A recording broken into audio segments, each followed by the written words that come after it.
Alright, what's up guys? This is Spooky, and we're here with the latest project, which is a little playthrough, or a let's play, if you will, of The Guardian Legend. Anyway, The Guardian Legend is an OG classic.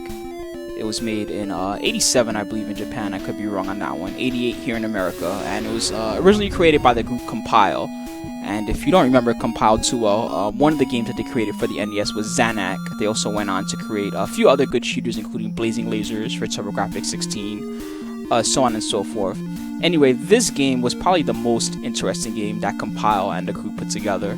And it's sort of a Zanac meets The Legend of Zelda, if you will. It has also a cool plot built into it and some other nice elements. So it's a really fun game, and I think that you guys will enjoy going through the game with me. Anyway, I'm going to go ahead and mash start, and we're going to get it started. So there are passwords in this game, but we don't need them. We're just going to start off at the beginning. Anyway, the main character of this game is... I don't even know her name. I don't know if her name is even out there, but she's a female from the Earth Defense Force, and she's sent out to respond to this call from a planet called Naju, which is like this huge planet a little further away. So basically, this intro, or first part of the game, is all about just making it to the planet Naju. You start off really weak. All I have is this little pea shooter. I don't really have any sub-weapons or anything like that yet, but a little later, we'll be picking up some of that stuff. This first stage is really easy. You can really just hold the shot button. I'm not even pressing it, and it'll just auto-fire for you, as you see right now. These little satellite guys have a little too much health, though. You can also mash and shoot like that if you want.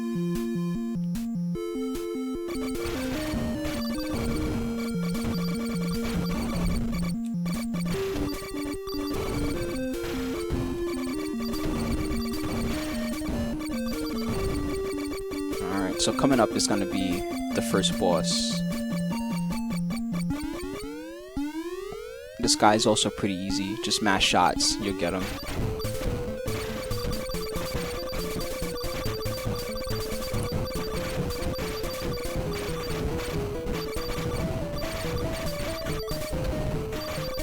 Alright, that red box that you saw it kind of disappear is a power-up. It's actually still there even though you can't see it. There we go. Just picked it up.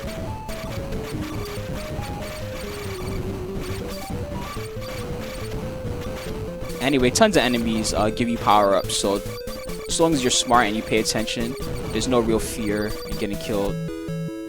Those red circle icons are chips.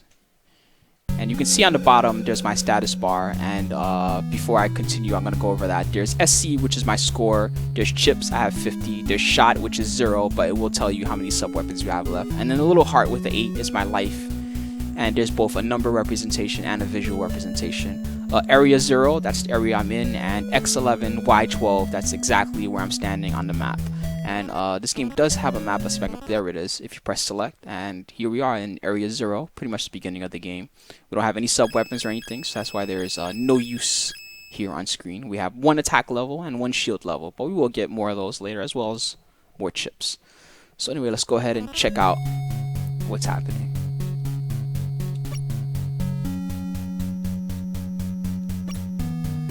Yeah, so pretty much this is the plot, as I mentioned before. Naju invaded by all these aliens, except for this one CPU that's here. And what they decided to do is they decide that they can't really overcome this alien infestation, so they decide that they're going to destroy the planet Naju. Unfortunately, the original proprietor of Naju was unable to do that, so it becomes our choice. And the self-destruct mechanism is protected by several safety devices, not just one, each of the 10 corridors that you have to do. And if you remove all 10, then the self-destruct sequence will be activated, and that's pretty much the game.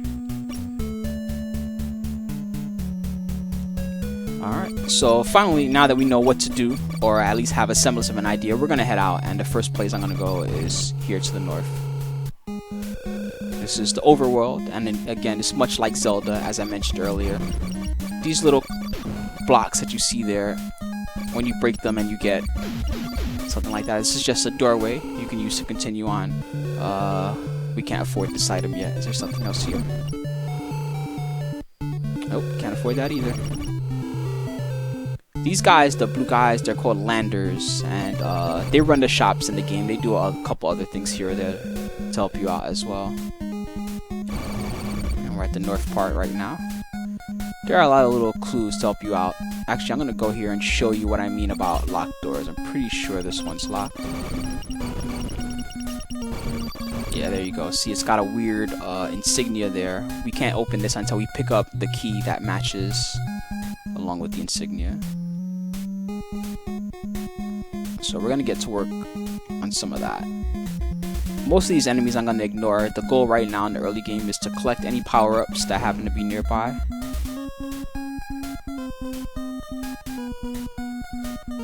Here's one. This weapon's okay. It's just a little shot weapon. It has its moments. Basically, you press A and you get these shots. You can aim them. You can hold it down and shoot multiples. It does cost chips, but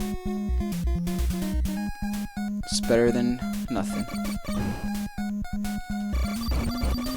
So anyway, those of you that have been paying attention to the YouTube channel, oh nice, we got a chip upgrade.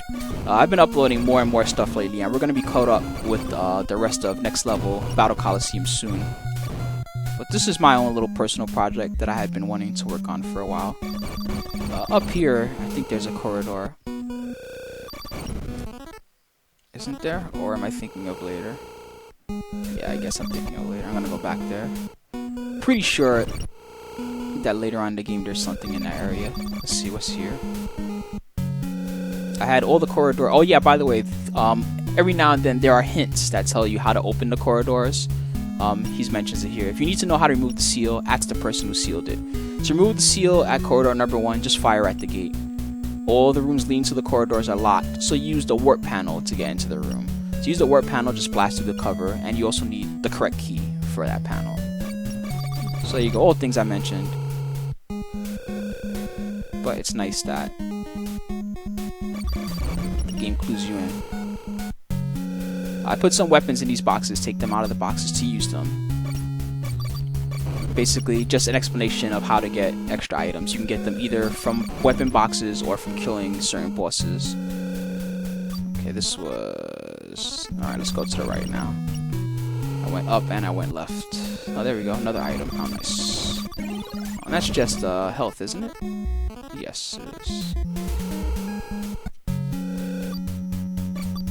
We'll give you items in exchange for power chips. I think it's this guy, yep. I'll take that, why not? It's only 50. That's 100. I actually want that item, so let's see if I can get some chips. I can't afford that one, obviously.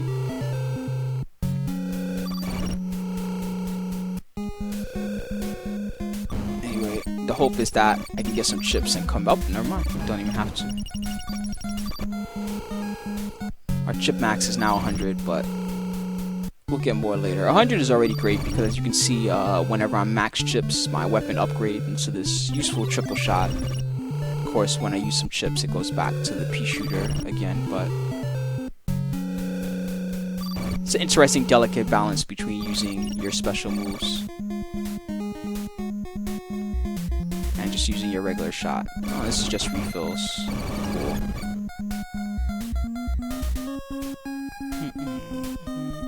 Now we're on the east side. There is a boss around here that I'm looking for. See if we can find him.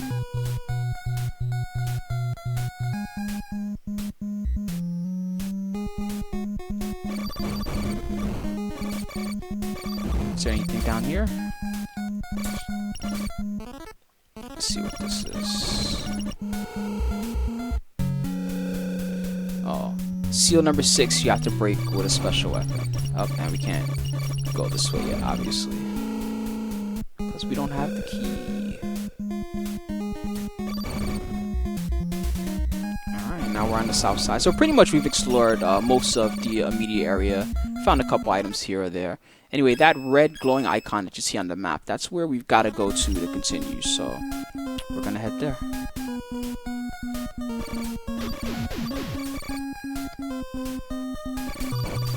Oh, nice. We got the saber. This is definitely one of the game's better weapons.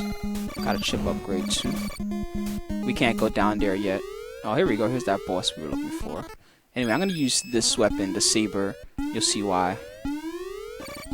This is a great early game weapon. It just does tons of damage. Yeah, wow, that was free. And we get another weapon. What is this one? Oh, cool. Alright. Anyway, there's a lot of different weapons, but for the most part, this early part of the game, we're going to be using the saber. It's very strong for the chip output. Just a great weapon overall.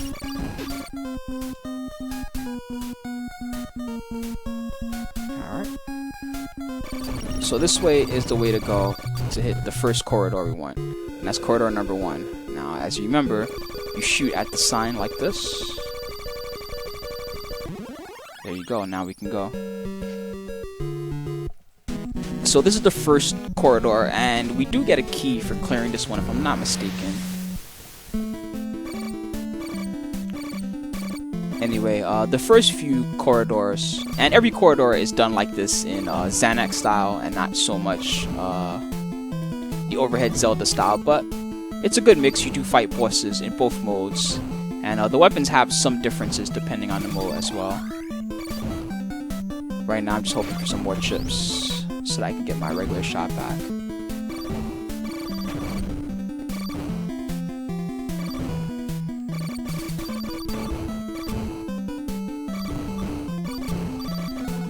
There we go.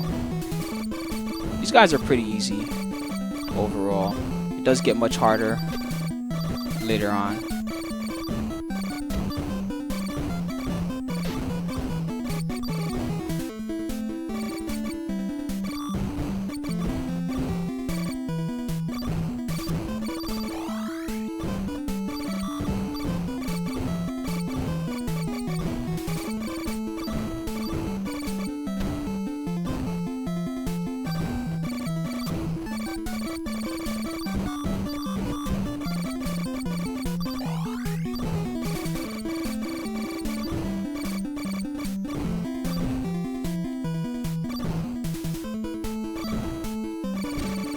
None of these enemies, as you can see, are particularly difficult. Pretty much, I just fire away. But there will be a boss at the end of this level. Anyway, there are two different styles of corridors. There are the regular ones that you're forced to do, and most of those give you keys or other items necessary to complete the game. And there are also optional corridors. The optional corridors, there's no special trick to opening them. They just open up right away. They tend to be numbered differently. So let's say corridor number 1 will be a regular corridor, but then corridor 11 will be like an optional one, as an example. And there are usually much more difficult enemies there and tougher bosses. But doing the optional corridors can be worth it because it'll get you items that you can use in the regular ones. So we will be going through and doing all the optional ones, just to get all the extra items.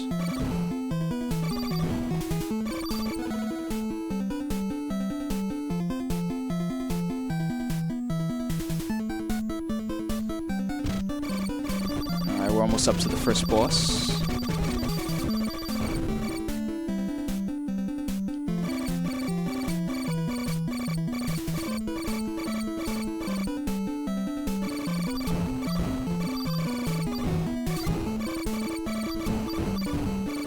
And again, I'm not really using my sub weapons yet because we don't have a lot of chips, and I don't want to give away my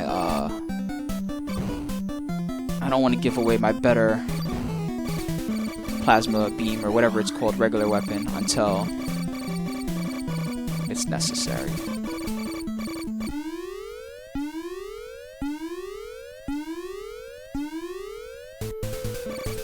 So with this guy, what we're gonna do is we're just gonna abuse our beam. Any luck, that's it.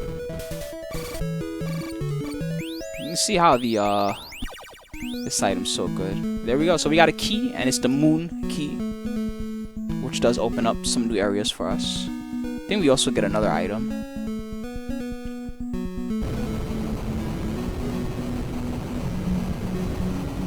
Oh cool, yes we do. We get an upgrade. Oh nope, actually that's the first time we're getting that. And this is another circular kind of weapon, as you can see. Alright, cool guys. So good job. Anyway, we now have the key, which means that we can go this way into the next area. Anyway, but before we continue on, this is going to be the end of the first part of Let's Play the Guardian Legend. And thanks for tuning in, guys. I really appreciate it. Anyway, when we come back, we're going to explore this new area that we've recently discovered. And we're also going to mess around and clear some more of the corridors and see if we can open up more of the map. With any luck, we'll hopefully be able to get some more offense and defense power-ups soon, too. Anyway, see you guys in the next part. Thanks for watching.